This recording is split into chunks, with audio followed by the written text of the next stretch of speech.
There were many cases where streamers were exposed as predators, but today we're going to look at the 5 most infamous ones. Starting with RaulZito, who arguably has the most sickening story of them all. This Brazilian Fortnite streamer, whose real name is Raulino de Oliveira Machado, built a massive following across multiple platforms, with hundreds of thousands of followers on Twitch, YouTube and Instagram, and being a presenter for the gaming division of Brazilian television network SBT, RaulZito seemed to have it all. But behind the scenes, a sinister plot was unfolding. Because Raulino wasn't just content with being a successful streamer. No, he had his sights set on a much darker goal. Using his fame and influence, he began targeting young children through his Instagram, where RaulZito's method was as calculated as it was cruel. He'd reach out to these innocent kids, offered them jobs in the entertainment industry, and claimed that he had connections with major TV stations due to his position at SBT Games. And because RaulZito dangled these opportunities in front of them, it resulted in him gaining their trust and admiration. However, little did these children know that his promises were nothing but a trap. On July 27th, the civil police of Rio de Janeiro's Department for Child and Adolescent Victims suddenly made a move. They detained RaulZito in Florianopolis, Santa Catarina. The charges?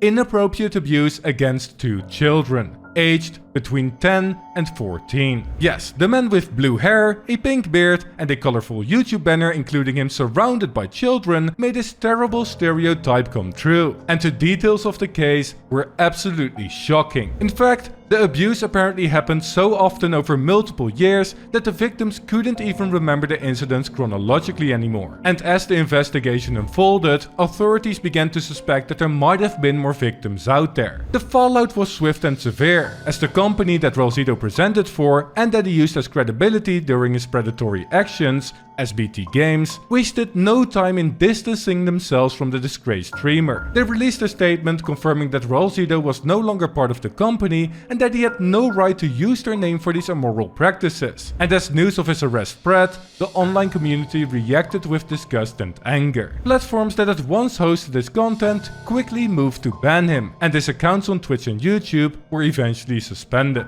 Today, RaulZito's case remains ongoing. The Brazilian justice system is known for its slow pace, and high-profile cases like this one can take years to resolve. So as of now, RaulZito is still in custody, awaiting trial. But one thing is for certain, he will never be able to return to the world of streaming again. However, RaulZito isn't the only one on this list that faced public backlash of this magnitude, as our next streamer DrDisrespect got so much hate for his actions that his statement about the situation accumulated an unbelievable 122 million views.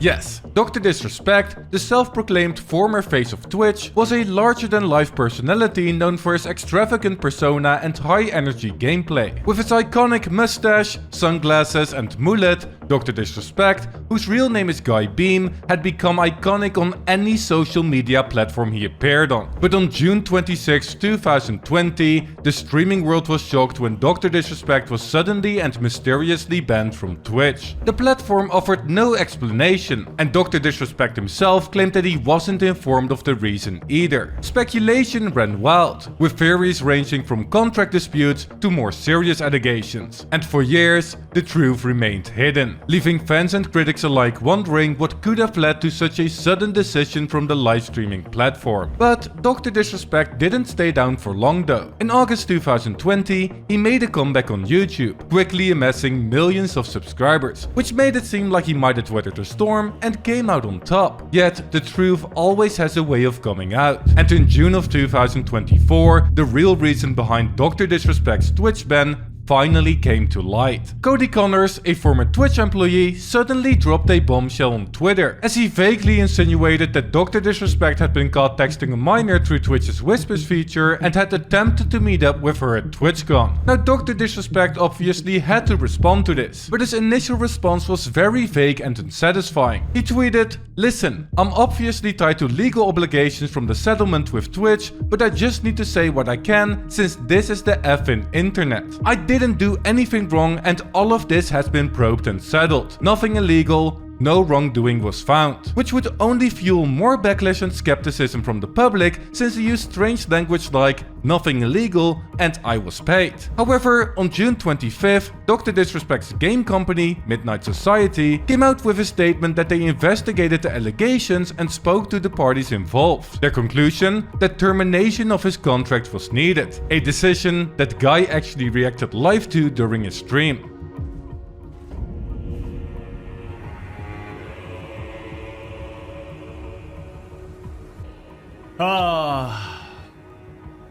Maybe I step away from there too. Just completely remove myself from the scene. It's what I need to do. And as the pressure mounted, DrDisrespect finally addressed the allegations head-on a day later. He posted a lengthy statement on Twitter, admitting to inappropriate conversations with a minor back in 2017, stating, "Were there Twitch whisper messages with an individual minor back in 2017? The answer is yes. Were there real intentions behind these messages? The answer is absolutely not. These were casual, mutual conversations that sometimes lean too much in the direction of being inappropriate, but nothing more. Nothing illegal happened, no pictures were shared, no crimes were committed. I never even met the individual. I went through a lengthy arbitration regarding a civil dispute with Twitch, and that case was resolved by a settlement. Let me be clear, it was not a criminal case against me, and no criminal charges have ever been brought against me. But despite him defending his actions and hoping for a bit of understanding, it started the destructive downfall of his career. He did not only get called out for editing out the term minor in his apology and then editing it back in due to the backlash, but he also lost sponsorships, tens of thousands of subscribers on YouTube, and reports even emerged that he had been removed from YouTube's partner program. So is there even hope for him at this point? Well, as of today, DrDisrespect's future in the streaming industry remains uncertain. He has expressed intentions to continue streaming after an extended vacation, but his public image has taken a massive hit, so it is uncertain if he will ever be able to recover from this absolute catastrophe. And as some ordinary gamers would say, talking inappropriately to a minor? Bro, there's no coming back from that. Yet this story was nothing compared to the absolutely disgusting case of the streamer Riotlol, who committed crimes so bad that he even had to escape the country he was living in. Now, Riotlol was a Kick streamer whose content primarily revolved around streaming his interactions on Omegle and similar sites, where users can video chat with random strangers. These streams seemed harmless at first, but as his popularity grew, viewers began to notice a disturbing pattern in his interactions, particularly when he encountered young girls on these platforms. The true nature of Riotlol's content came to light when clips of his stream started circulating online, and in these videos, Riotlol could be seen engaging in highly inappropriate behavior with underage girls. He would often ask them to expose themselves or perform inappropriate acts. Wait, listen, how old are you? I'm 19. Oh, I'm 16. It's like, it's kind of like, I don't know, it looks really hot in here. Like, you need to like take anything off or like, damn. Holy, wait, can you shake him a little bit? Damn. Dude, add my Snapchat, I'm not gonna lie. Holy, you're bad. Alright, okay. All while thousands of viewers watched live and cheered him on. And even more disturbingly, he would then screen record these moments and share them in a private Discord server for his fans. Alright, chat, it's in there. Join the Discord. Let me know if they're W, fire, or mid. Or chat, they were nice, right? Go look at the Discord. We just got a huge dub. Which ultimately caught the attention of a YouTuber Something About Chickens, who exposed these antics in a video titled To Catch a Kick Predator. As this video garnered millions of views, the outcry against Riotlol and Kick grew louder and louder, with other content creators also chiming in to highlight and criticize the streamer's behavior. Yeah, I don't get it, man. They just allow actual illegal to be broadcast on their site proudly, and it's now just become the entire image of the platform. It's just like a circus freak show. Due to this undeniable evidence and intensified backlash, Kick was forced to address the situation, eventually banning Riotlol's account. But the damage to their reputation was already done. The incident raised serious questions about Kick's moderation policies and their ability to protect vulnerable users from predatory behavior. And this was no surprise, as eyebrows were also raised from the fact that Eddie, the owner of Kick, donated to him before and that Kick staff even hung out in Riotlol's chat. In the aftermath of his exposure, Riotlol quickly disappeared from the internet, as he deleted all of his social media accounts and vanished from public view. However, his actions didn't go unpunished, since his personal information was leaked online, leading many outraged individuals to report him to authorities, including the FBI. Riotlol's current whereabouts are still unknown, but rumors are going around that he fled the United States due to his leaked personal information, which was expected considering the literal crimes he committed with evidence on his streams. And from one terrible Kick streamer, we go to another, as Graz decided to get involved in similar illegal acts and even admitted to them. Graz, a streamer who built his following on TikTok before transitioning to Twitch, seemed like just another up-and-coming content creator. He did TikTok dances, streamed a lot of Fortnite and Omegle, and even managed to get over 300,000 followers on TikTok. But beneath his rising popularity lurked a dark secret that would soon come to light. In early 2024, Graz found himself at the center of a storm of allegations that would destroy his online presence. The controversy started when evidence emerged of Derek engaging in highly unethical and potentially illegal behavior, as it was revealed that he had been secretly filming women without their consent during live streams. I literally have no clue what she looks like. I have no clue she looks like. She's gonna come over. This is my first time meeting her too, and I'm gonna set up the camera like a what's it called? Like a hidden camera, and then I'm gonna have an earpiece. I'm gonna have the headphones.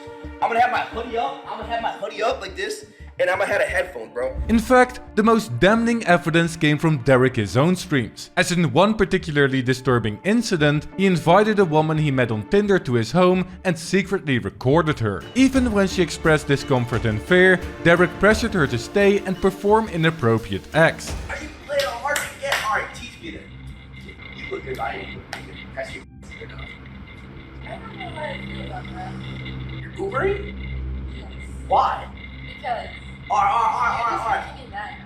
Alright, why are you mad? Okay, why are you making me mad? So what's the point of coming here for some English? I just don't care.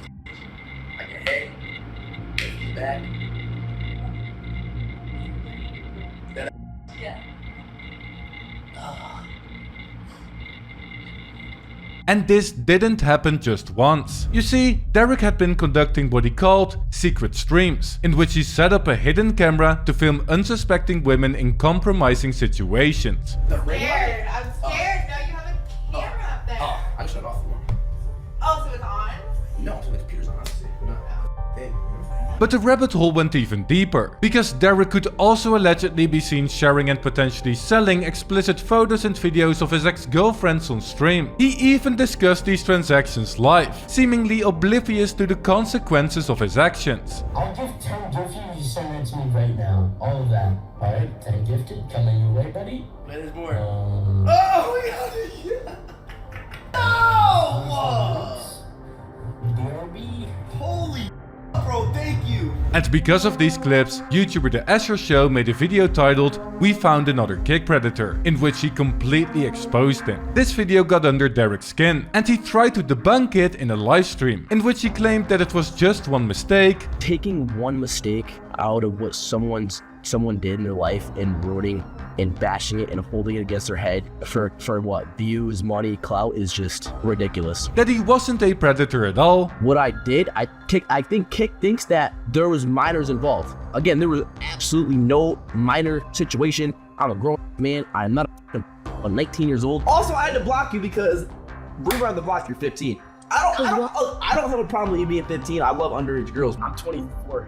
How old are you? 15. So can I see him or not? And actually confessed to his crimes unknowingly. The secret streams are, f***ed up. I take full accountability for that. But in Texas, it's not illegal. Derek, I think, just admitted to a crime. Actually, multiple crimes, because he did this multiple times. Because he deeply misunderstands the law. He references Texas's one-party consent law. Texas.gov says that unless one of the parties to a conversation consents, both Texas and federal wiretapping laws make it a crime to record an audio conversation, either in person or over the phone, if the parties have a reasonable expectation of privacy. On top of that, Derek's former editor, Vinny D, also released a video that further exposed the streamer's inappropriate actions, as the video included an interview with one of Derek's victims, who shared her terrible experience and detailed how he reacted aggressively when she tried to leave. Did you know you were being streamed or any of that? No, I did not know. You told me something about how, like, when you left, he got, like, really mad at you and, like, all that. Do you want to, like, go ahead and say all of that as well? He's like a scary person. Like, I don't know. I could just feel it right off the bat. But, like, when I tried to leave, I don't know if you know this, but he called me and screamed at me. Like, he called my phone when I was sitting outside.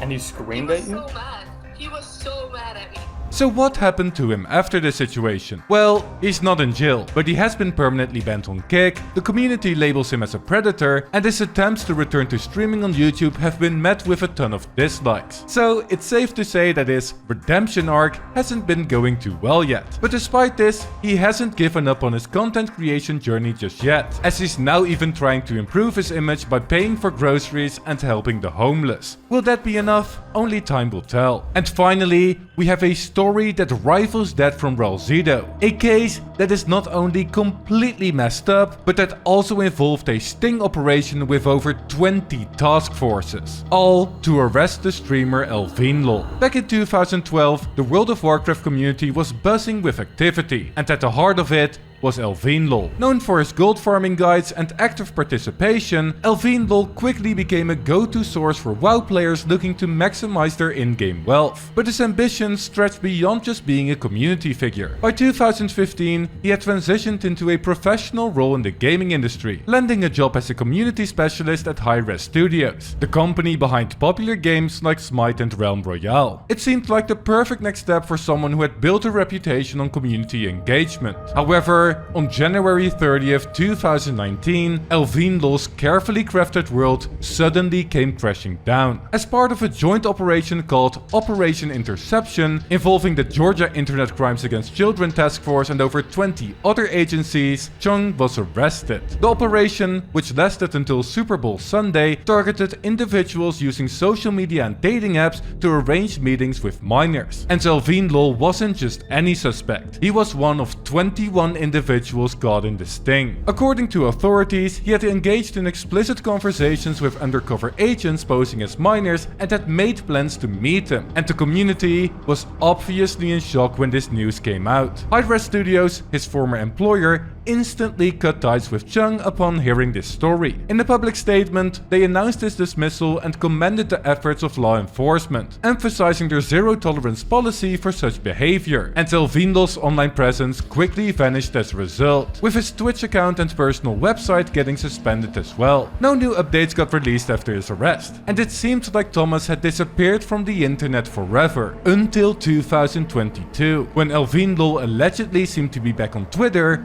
as a crypto trader. During this time, his identity apparently got exposed when he used his old email in DMs with someone, which resulted in major backlash. But the account is private nowadays, so we will never know what actually happened to him and if he ever went to jail in the first place. However, what I do know is that there were also Mr. Beast copycats who not only committed similar crimes, but also accidentally murdered people. To find out more about that, click the video on the screen right now.